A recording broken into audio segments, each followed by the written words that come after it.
लोकसभा चुनाव 2024 की उल्टी गिनती अब शुरू हो चुकी है। इस दौरान देश भर में सियासत तेज हो गई है। सबसे ज्यादा इन दिनों चर्चा में यूपी की राजनीति है, क्योंकि यहाँ लोकसभा की सीटें सबसे ज्यादा हैं। यही वजह है कि सत्ता पक्ष और विपक्ष एक एक सीट पर अपने समीकरण साधने में लगे हुए हैं। पिछले दिनों राज्य में हुए राज्यसभा के सांसद का चुनाव ने बहुत कुछ बदल दिया है। बीजेपी ने सपा के कद्दावर नेताओं को तोड़कर पार्टी को यूपी में और भी ज्यादा मजबूत स्थिति में लाने की कोशिश की है। तो वहीं लोकसभा चुनाव को ध्यान में रखते हुए अखिलेश यादव ने बसपा नेता और पूर्व विधायक शाह आलम उर्फ गुड्डू जमाली को पार्टी में शामिल करा लिया है। आजमगढ़ सीट पर अपनी पकड़ मजबूत कर ली है। आजमगढ़ लोकसभा सीट हमेशा से चर्चा में रहा है। इसकी वजह है वहां का चुनावी समीकरण। सीट और सियासत के इस एपिसोड में बात करेंगे आजमगढ़ लोकसभा सीट की।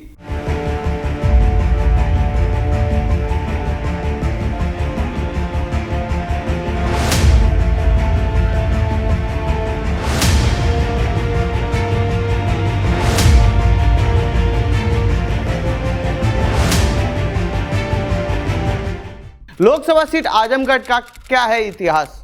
आजमगढ़ लोकसभा सीट यूपी के 80 लोकसभा सीटों में से एक है और ये अपनी चुनावी समीकरण की वजह से अक्सर चर्चा में रहता है। इस लोकसभा के अंतर्गत 5 विधानसभा की सीटें आती हैं। इनमें गोपालपुर, सागरी, मुबारकपुर, आजमगढ़ और मेहनगर की सीट शामिल है। इन 5 सीटों पर सपा का कब्जा है। इस लोकसभा सीट पर पहली बार कांग्रेस ने जीता था और सांसद बने थे अलगू राय शास्त्री। साल 1971 तक कांग्रेस पार्टी लगातार यहाँ से चुनाव जीतती रही। 71 के बाद यहाँ पर जनता दल के राम नरेश यादव ने बाजी मार ली। आखिरी बार कांग्रेस पार्टी यहां साल 1984 में जीती थी और सांसद बने थे संतोष सिंह।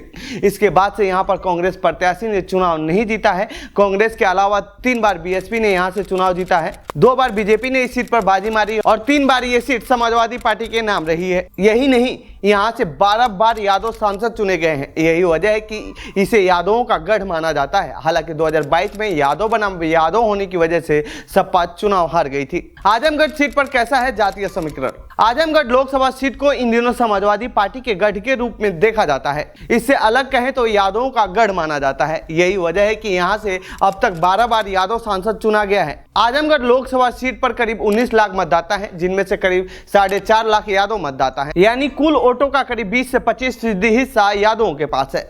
सीट पर 3.5 लाख से ज्यादा मुसलमान मतदाता हैं, जो कि इनकी भी संख्या करीब 18 से 20% है। तो वहीं 4 लाख के करीब दलित मतदाता भी हैं। ये वो जातीय समीकरण है जिसके दम पर इसे समाजवादी पार्टी का गढ़ कहा जाता है। तो वहीं राजभर मतदाता भी यहाँ 80,000 के करीब है। आजमगढ़ में राजभर मतदाताओं को नजरअंदाज नहीं किया जा सकता है, क्योंकि ये हार जीत का निर्णय करते हैं। सपा को 2022 में क्यों हारना पड़ा था आजमगढ़। साल 2014 और 2019 के लोकसभा चुनाव के नतीजे भी इस बात की पुष्टि करते हैं कि आजमगढ़ मुस्लिम यादव समीकरण समाजवादी पार्टी की बड़ी जीत दिलाने में कामयाब रहा है। साल 2014 में मुलायम सिंह यादव ने जीत दर्ज की थी, जबकि साल 2019 में अखिलेश यादव ने जीत दर्ज की। लेकिन साल 2022 के विधानसभा चुनाव के बाद उन्हें यह सीट छोड़नी पड़ी और फिर यहाँ उपचुनाव हुआ और बीजेपी के दिनेश लाल यादव से सपा प्रत्याशी धर्मेंद्र यादव हार गए। और इस हार के सबसे बड़ी वजह थे सपा के गुड्डू जमाली, जिनकी वजह से मुस्लिम वोट सपा से कट गए और 50,000 वोट से सपा को हार का सामना करना पड़ा था। इस उपचुनाव में बीजेपी के दिनेश लाल यादव यानी निरहुआ को 3,12,768 वोट मिले थे, जबकि सपा के धर्मेंद्र यादव को 3,04,089 वोट मिले थे और गुड्डू जमाली को 2,66,210 वोट मिले थे। अगर बसपा ने उन्हें खड़ा नहीं किया होता तो यहाँ से सपा की जीत हो सकती थी। और अब जब गुड्डू जमाली सपा के साथ आ गए हैं तो चर्चा है कि आजमगढ़ सीट सपा के खाते में ही जाएगी। कैसा रहा है पिछले 2 लोकसभा चुनाव का समीकरण। साल 2014 में यहां से सपा के संस्थापक मुलायम सिंह यादव ने 3,40,000 वोट से जीत दर्ज की थी। उस समय भाजपा में रहे रमाकांत यादव को 2,77,000 वोट मिले थे और बसपा के गुड्डू जमाली को 2,66,000 वोट मिले थे। 2019 के लोकसभा चुनाव में अखिलेश यादव ने यह सीट करीब 2,60,000 वोटों से जीती थी। तब महागठबंधन के चलते बहुजन समाज पार्टी ने सपा को अपना वोट ट्रांसफर किया था और अखिलेश यादव को इस बड़े बहुमत की वजह से ही यहाँ पर जीत मिली थी। भाजपा प्रत्याशी दिनेश लाल यादव उर्फ निरहुआ ने 3,61,000 वोट मिले थे और अब बसपा जब साथ नहीं है तो मुस्लिम वोटरों को साधने के लिए सपा ने गुड्डू जमाली को अपने साथ कर लिया है। ऐसे में अब माना जा रहा है कि सपा वहां से आराम से जीत सकती है। हालांकि अभी तक वहां से किसी भी पार्टी अपने उम्मीदवार की घोषणा नहीं की है। फिलहाल इस रिपोर्ट में इतना ही। आपको कैसी लगी यह रिपोर्ट कमेंट बॉक्स में बताएं। साथ ही इस पूरे मामले पर आप क्या कहना चाहते हैं कमेंट बॉक्स में लिखें। बाकी देश दुनिया की खबरों के लिए बने रहिए जनसत्ता के साथ। धन्यवाद।